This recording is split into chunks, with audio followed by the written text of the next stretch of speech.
long would it take you to recover your 10 million using the rent?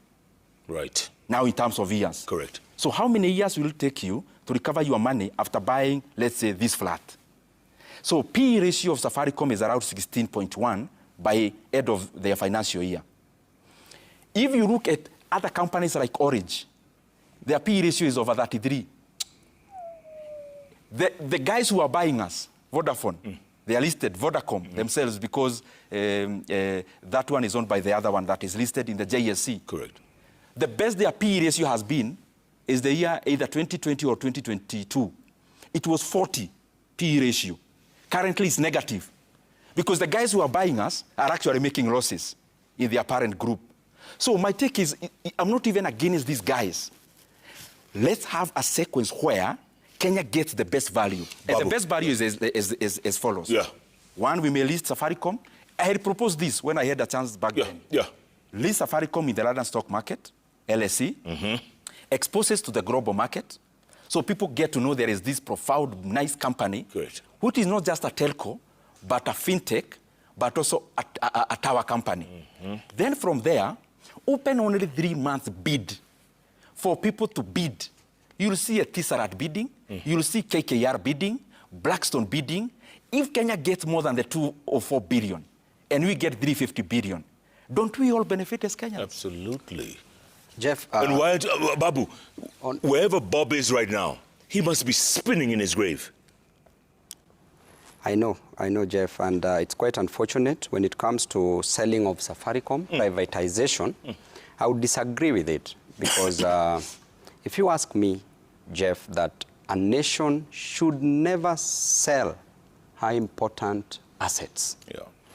Number one, Jeff, we are selling this to Vodacom, a South African company. Safaricom is making close to around 300 billion annually. Then 50% of this money, we are selling 15% to Vodacom, but remember that there are other foreign investors who've invested in Safaricom. Correct. Therefore, it means that close to 50% of this 300 billion will be leaving the country into foreign countries. Yeah. It means that this money is leaving our country. If we would have sold Safaricom to a Kenyan, it would be better because that money stays in the country. Now, what are the effects of selling Safaricom to a foreign country? Number one, it promotes foreign absorption, where money is lost from our nation to the foreign countries. Yeah. Number two, the foreigners have power over this company. They can do anything with it. They have power to fire employees. Today, if they decide that they are not employing and they are firing employees, they will do so confidently. Why? Because they are the new owners as foreigners, should they come together and do probably a hostile takeover. Yeah. Then it means, Jeff, that Kenyans can even lose jobs as a result of that. This money that we are losing annually of close to around 150 billion Kenya shillings can do so much in our country. Number two, this money is sent to foreign countries in terms of dollars, right? Yes. So there is destabilization of the exchange rate. So that again brings a problem. Then there's another one which is being sold, which is the pipeline. You sell pipeline, it tells you that once it has been bought by a foreigner, then this person has powers to increase the cost of transportation of fuel and fuel products. The moment fuel cost is raised, it means that that cost will be met at the pump. Once it is met at the pump, it's us who suffer. Then it means that anything that is capable of being transported, any good or service, will go up. Then that means that there will be high cost of living. Even to a farmer in the farm, the tractors which are going there, the moment the cost of fuel is high, the tractors working on the farm, it will force the farmer to pay them because of labor and will factor that money in the price of unga, for example, the maize. Yeah. Okay? The fertilizer's cost will go high because its transport cost has gone high. It means that that maize that is produced, that sukuma wiki that is produced, the price will go up. What does that do to a common mwananchi? It makes them unaffordable to a common mwananchi. Therefore, if you ask me, there are those companies that may be privatized, but they are fundamental companies that cannot be privatized. Safaricom is the greatest. That shouldn't be for sale. That should not be. It's a national asset. National asset. Real quick, Luo Kingpin ship. Real quick. Jeff, if I want to talk about that, first of all, I want to take this opportunity to thank the great people of Nyanza region for having that trust. You saw the numbers, and numbers never lie. Numbers spoke, and that is why some of our party officials are so scared, because they've seen the numbers. Jeff, we were at 33%, followed by my father, Dr. Oburu Odinga, at 10%, Gladys Wanga at 7%, and the rest at 1%, the likes of Mbadi and Wandais at 1%, and Raymond Omolo 0.something%. Jeff, that tells you clearly. But leave the Luo kingpin aside. I want to be a national kingpin, a Kenyan kingpin. That is the most important thing, Jeff, because we want to transform lives for Kenyans, irrespective of where they come from. A Luo in Kisumu experiences the same challenges as a Kikuyu in Kiharu constituency, as a Somali in Garissa, and every other place. Kenyans experience the same challenges. The challenges of corruption, challenges of unemployment, challenges of high cost of living. Challenges of people pulling a gun on you. Challenges of people pulling a gun on you. What was that about, real quick? It is about this leadership. And that was an occupational hazard. And Jeff, I want to tell you that as Babu Owino, the way I handled myself is because some of us have come from far. We've seen what damage these things can cause. And at the same time, Jeff, if David in the Bible, who was anointed by Samuel, his own father Jesse never believed in him, Jeff, because all his brothers were called. Then Samuel said, there's someone missing here. The father did not remember that person and said, oh, there's one who is a shepherd. Bring that shepherd here. Jeff, if David would have been annoyed, if he would have become emotional that he wanted to dismiss or fight his father, he would have never been a king. The same time when he was going to the field to take lunch for his brothers who were going to fight Goliath, brothers told him, David, what are you doing here? You should be looking after the sheep. This is not your war. If he would have been emotional and fought his brothers, he would have never been a king. So sometimes, Jeff, the opinion of a sheep does not matter to a lion. So what do we tell Robert Alai real quick? He's watching right now. What do you tell him? Robert Alai is a leader, just like myself. And I want to tell you, Jeff, today, that I have no problems, not a single problem with Robert Alai. But I know there's a clearly cut pattern of violence that is being planned to be made on myself from the state. And it started at Kisumu, the sports ground, where one Raymond Omolo was organizing goons to beat me so that I don't go and view Baba's body. Number two, at Baba's burial, goons were organized so that I could not access. The same Raymond Omolo employs Alai on a weekly basis, given 300,000 Kenya shillings. So, Jeff, the same time you saw what happened. So I know there's a pattern. So this is a war against the state. It is the state that is against me. Are you worried for your health, for your safety? Jeff, that is the least of my worries. Why? Because you and I, Jeff, at one point, we will leave. We will go. The question is, as you live, as you die, one day, because we will die, memento mori, that at the right time, everybody's time will come to pass. Before we die, the question is, what legacy do you want to leave? I want to leave a legacy of transforming lives to the better. I want to be that person that will change evil into good, will change challenges into solutions. That is the most important thing for me, but not about death. Death, even Baba Raila Amolo Odinga, and by the way, that is the last boss that I've had. I will never have any other boss again. That man, we never believed Raila could leave us. But Jeff, life is so fickle. Yeah, I died too, you know, at some point. You died too the other day, but... Ndindi, what are your plans? What's your ambition? Is Moranga too small for you? You want to go the whole hog? It's not small, neither the job I have is either not small, because many people look for the positions we occupy. We are privileged to have that opportunity. Even when I vied to be MP for Kiharu, especially in my first term, we were a lineup of many qualified Kenyans. And I am glad that I got that opportunity. So it's a big job, and I am very, very privileged and grateful to have it. And in generality, Jeff, what I can say, and especially because I know there are many young, youthful politicians who are watching us, and those who would want to venture into politics.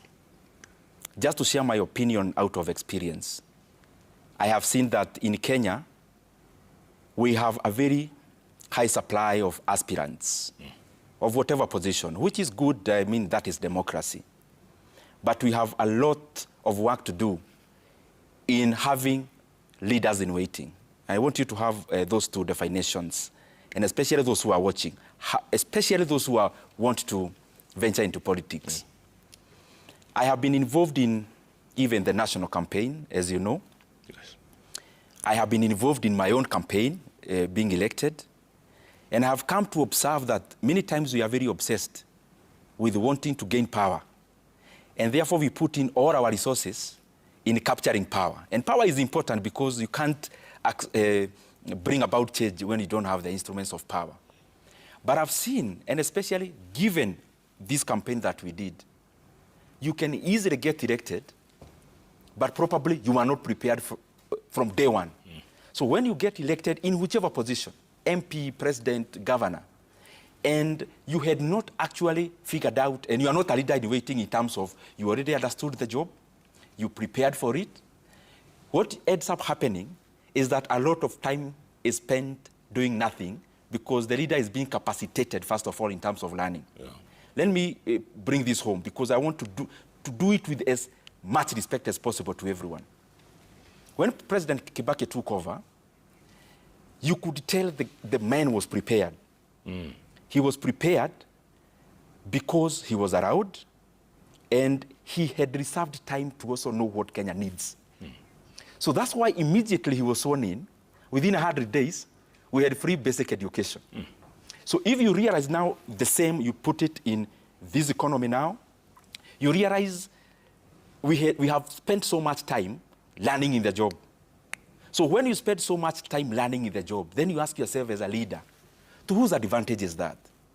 Because by the time you are being employed by the Kenyan people, you must be very ready that from day one, you're already doing some changes. So I've been taking a lot of time, and I can tell you in terms of even talking to so many leaders about this, and also talking to myself, that Kenya, in whatever position, whatever our aspirations, be that person who, if you're called for the job today, do you have the capacity to do it in terms of, do you understand Kenya, what Kenya needs, or do you understand your constituency, are you ready? MP, whatever it is, so that by the time it comes, you can do the changes. Okay, Didi, break it down for me, real quick, break it down for me. Governor, Maranga?